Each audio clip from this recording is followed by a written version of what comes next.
Oh no! What is this? In my worn-out state right after giving birth, I screamed while clutching my phone. After 2 years of marriage, we finally had our child.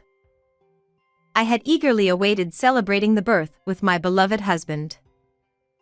However, he vanished without a trace just before the delivery.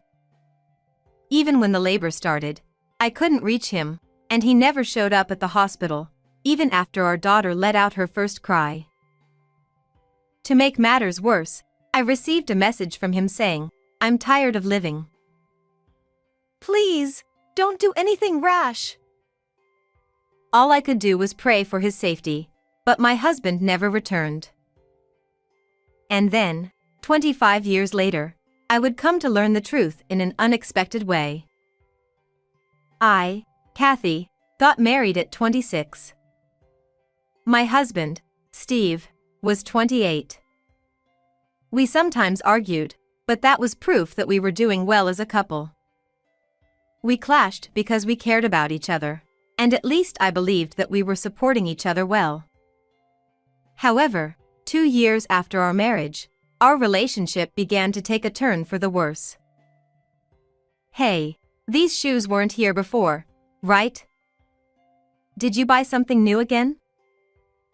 Steve replied. So what? It's my money. I can do what I want with it. You say that, but you've already spent quite a bit. When I pointed out the new brand name shoes at the entrance, Steve frowned in annoyance and turned away. In truth, Steve had always been a bit loose with money since we started dating. After we got married, we agreed that I would manage all the bank accounts because leaving it to him meant we never had any savings. Despite this, at that time, brand name shoes and sneakers were increasing in our house. When I asked where the money was coming from, he would always evade, saying things like, "I made it from stocks," or "I won at the slot machines." I was worried he might be borrowing from somewhere, but I couldn't confront him strongly. Alongside the growing collection of brand name items, there was another thing that bothered me. Steve muttered in a low voice. You're always restricting me. Don't you trust me at all? Maybe he was fed up with my suspicious gaze. He slouched and disappeared into the bedroom. Seeing him so dejected made my chest ache. What concerned me was the gloomy expression he sometimes showed. The Steve I knew would have been irritated and rebellious towards me, but at that time, he didn't show any of those signs. I'm not satisfied with the money situation, but I'm a bit worried about Steve's attitude. Maybe he was troubled by something at work. Was he shopping to relieve stress? That thought crossed my mind, and I couldn't say more than small complaints. And then, amidst my already existing anxiety, an event occurred that escalated my husband's strange behavior. It happened when I found out I was pregnant. We had talked about wanting children since the early days of our marriage, so I was over the moon. "Hey, the baby is finally coming." Huh? Oh, yeah. That's great. However, Steve averted his eyes from me with a distant attitude. From that point on, Steve started going out more, almost as if he was avoiding me. Not only on days off but even on weekdays, he wouldn't come home until late at night. Eventually, his excuses for business trips and travels increased, and he started staying out overnight more often. "Hey, I understand work is tough, but could you come home a bit earlier? I'm feeling anxious about the first childbirth." But even when I pointed it out, he didn't respond, dismissing it as business dinner or can't hang out with friends once the baby is born. Steve seemed positive about having a child before, but does he realize what it means to be a father? Naturally, I still felt uneasy about this, but it was a fact that once the baby was born, we wouldn't have much time together, so his words made sense. Above all, I was concerned about Steve's persistently gloomy mood. but without confronting him directly, I could only observe quietly. However, delaying addressing the issue was a mistake. As the due date approached, an incident finally occurred. It was late at night on a day when I was in my last month of pregnancy, and I was asleep. Suddenly, my stomach began to ache, and I woke up. Labor had started. I need to contact Steve. It hurts. As usual, I sent a text to my husband, who wasn't at home, but there was no response. So, I went to the hospital alone in a taxi. From then on, I was solely focused on giving birth, and although I don't remember much, my efforts paid off, and a healthy baby girl was born safely. However, our joy over our child's birth was short-lived. Both sets of parents, with serious expressions, rushed to the hospital. And then, they told me that they couldn't reach Steve. From then on, the mood shifted dramatically, and we began to search for my husband with unsettled feelings. Despite my postpartum condition, I contacted our mutual friends and his workplace. But no one knew where he was, and to my surprise, his workplace reported that Steve had already resigned days ago. I didn't hear anything about that. What's going on? What's happening? Amidst the confusion, a notification popped up on my tightly held phone. When I looked, it was none other than a message from Steve. Feeling relieved that there was some response, I opened the message, but my relief turned into shock when I read its contents. I've been thinking for a while, but I'm not qualified to raise a child as pathetic as me. Living has become unbearable. Please don't look for me. That's what it said. My in-laws screamed at the ominous message. As for me, I couldn't believe it, staring at the screen of my phone in disbelief. Certainly, there were times when he seemed strange, but I never imagined he was feeling so cornered. What is this? Please, don't do anything rash. But my plea was in vain, and my husband never returned. Moreover, as a result of reporting to the police, his shoes were found lined up on a nearby cliff. This led the police to suspect suicide, and the investigation continued, but his body was never found, and eventually, the search was called off. Thus, my husband left us, leaving behind only our beloved daughter, disappearing before our eyes. Why?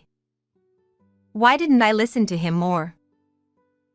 For a while, consumed by regret and guilt, I couldn't do anything but cry. However, I couldn't continue like that forever.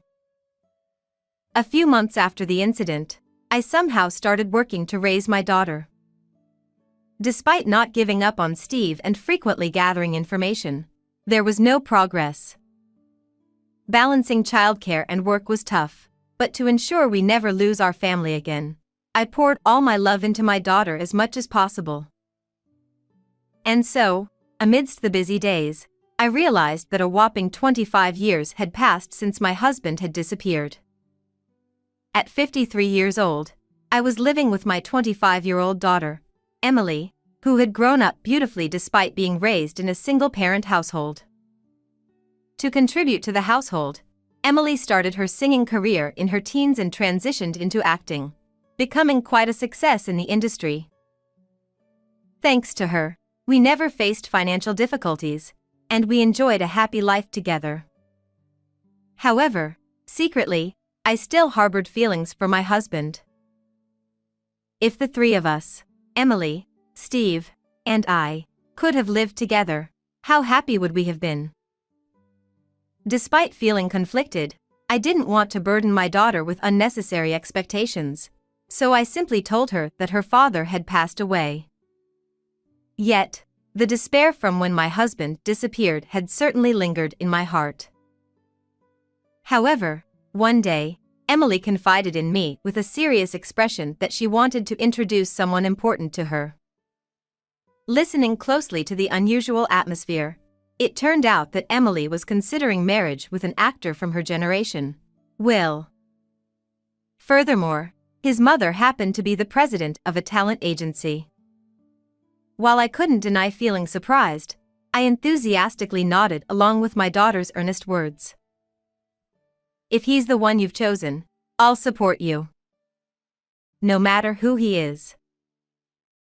Given that she was a celebrity marrying an actor, I could easily anticipate the public's reaction and the challenges ahead. Nonetheless, after what happened with my husband, I had firmly resolved to stand by my daughter no matter what. Moreover, there was no reason to oppose her marriage, especially considering how excitedly she shared the news despite her nervousness. Relieved by my response, Emily showed me a photo of his family on her phone and expressed her desire for us to meet. However, at that moment, is this? I gasped as I looked at the photo that had caught my eye. And the unbelievable scene captured in that photo would drastically change my life. 2 weeks later, I was heading to the meeting place with Emily for the introduction. We were both probably wearing more stern expressions than usual. While nerves were certainly a factor, there was another significant reason for our seriousness. If our suspicions are correct, we can't just let this go. But could this be some kind of mistake? With these tumultuous emotions in my heart, I stepped into the restaurant designated as the venue. As it was a meeting between celebrities, we were ushered into a private room with strict privacy measures. And when the waiter opened the door, I was met with the sight of a certain person. At that moment, the complex emotions that had been building up inside me overflowed from my heart. So, you were alive after all. I couldn't help but exclaim loudly, and both Will, Emily's boyfriend, and his mother, looked at me in surprise. However, the most shocked of all was the man who stood there, Will's father. Though his hairstyle, beard, physique, and clothing had changed, there was no mistaking it for me, his wife. I'll need an explanation for this. From you. With anger in my voice, Will and his mother stared a hole through Steve, my husband. As it turned out, the father of Emily's boyfriend, as seen in the family photo she showed me, was none other than my husband, who had disappeared from my life before. While it was a relief to know he was alive, the idea of him being the father of my daughter's fiancé was beyond coincidence. Initially, I considered the possibility of a striking resemblance to someone else, but it seemed my eyes were correct. However, it appeared Steve was intending to play dumb. Well, who are you? What's this about? You're being rude out of nowhere. But his eyes were shifting, and beads of sweat streamed down his forehead. His evident discomfort undeniably confirmed his identity as my husband. It's useless trying to deny it. You can't fool me anymore. I confronted him, my tone growing stronger involuntarily. May I have a little explanation, please? Then, Will's mom, Beth, who had been bewildered until then, opened her mouth, seemingly unable to bear the situation any longer. Though she seemed shocked and struggling to grasp the situation, her calm inquiry revealed her professionalism as the president of a major talent agency. After taking a deep breath to calm myself, I looked her straight in the eye and pulled out some documents from my bag. Steve and I are married, and this is the proof. From there, I disclosed everything about his relationship with me to Will and Beth. On the day Emily showed me the family photo of her fiancé, she seemed suspicious of my reaction. So, I finally told her the truth about her father for the first time. I explained about the message hinting at suicide he sent on the day of our daughter's birth, the uncertainty about whether he was alive or dead, and how the man in the photo looked identical to him. After hearing everything from me, Emily proposed hiring a detective with her own money because she couldn't marry someone with the same father as herself. And after waiting for a week, the investigation results matched the time when my husband disappeared with the time he started living with Beth. With plenty of other evidence, it was confirmed that Will's father was indeed Steve. Beth had been staring at the report from the detective agency with Will for a while, but suddenly, she looked up. Indeed, I was opposed to marrying him officially, and this seems to be the reason, she said, glaring at Steve with anger in her eyes. I met him when my son was 2 years old. Will is his stepson.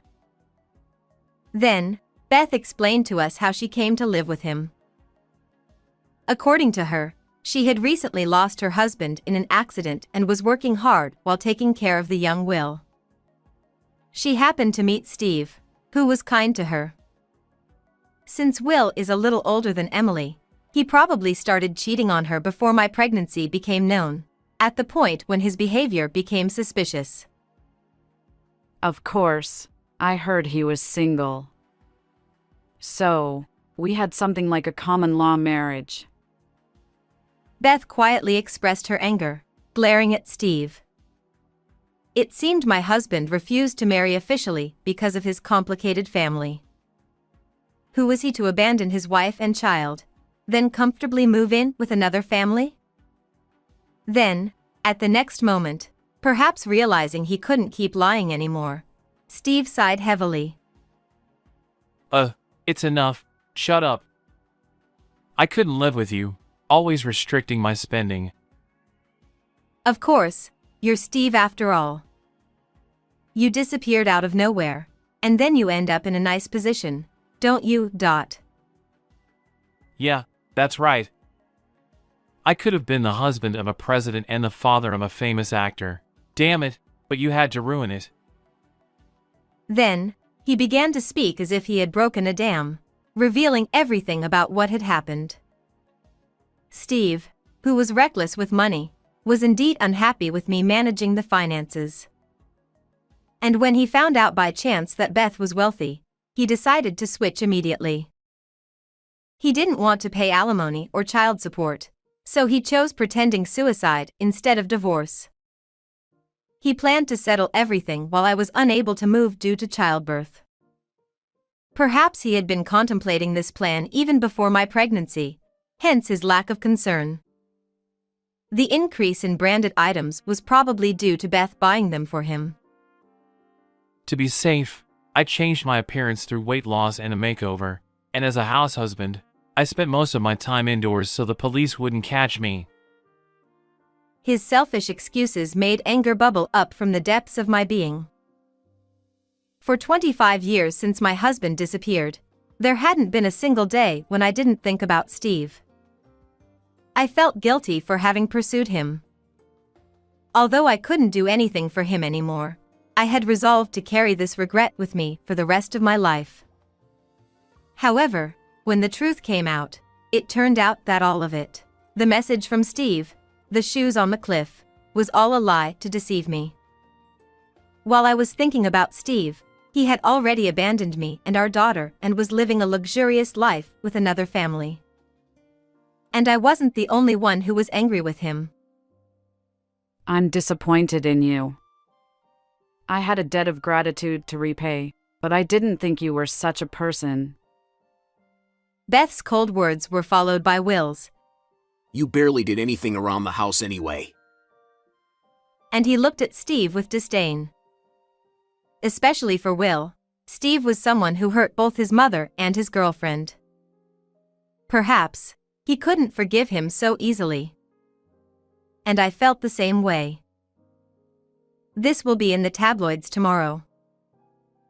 I delivered the final blow to Steve, who was faltering and glared with anger by everyone in the room.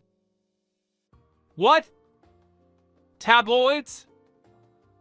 Will may be a famous actor, but Emily, the daughter you abandoned, is also a famous actress. As I spoke, Steve, who had turned blue, was quietly being stared at by his daughter next to him. After discussions with the agency, Emily decided to publicly announce her marriage to her boyfriend. At that time, she also explained about this unbelievable series of events. It seems the article will be published tomorrow. You won't be able to show your face in public anymore. Even though the marriage of a successful actor and actress was already big news, if the father was involved in such an incident, the media wouldn't stay silent. Perhaps from now on, Steve would have no privacy left. Of course, you'll have to leave our house. No, I don't want to. Please, reconsider. What am I supposed to do from now on? Perhaps realizing how frightening the situation had become, Steve clung embarrassingly to me and Beth. Seeing his pitiful state, I felt as though I had been released from a curse that had haunted me for years. It took time, but I no longer needed to worry about my husband who had disappeared. I don't know. Maybe you can go and live with another family? Beth, Emily, Will, and I looked at each other, and leaving Steve behind, we left the place, planning to have another calm meeting somewhere else. Later, after 25 years, I divorced my husband. Since the announcement of my daughter's engagement, Steve has been quickly identified by her and Will's fans. Now he's being chased by tabloids and can't walk around town. Even though he hadn't been working for many years, finding a new job seems unlikely for a while. Being evicted from the house he lived in and unable to return to his parents' house, he's currently wandering the streets. On the other hand, Emily and Will got married. While being blessed by society, they also received sympathy for their father's situation, which actually increased their work opportunities. Now, I can live with a clear and cheerful heart. I plan to watch over their success and slowly enjoy this happy time. How was this video? Don't forget to subscribe to the channel. Well then, let's meet again in the next video.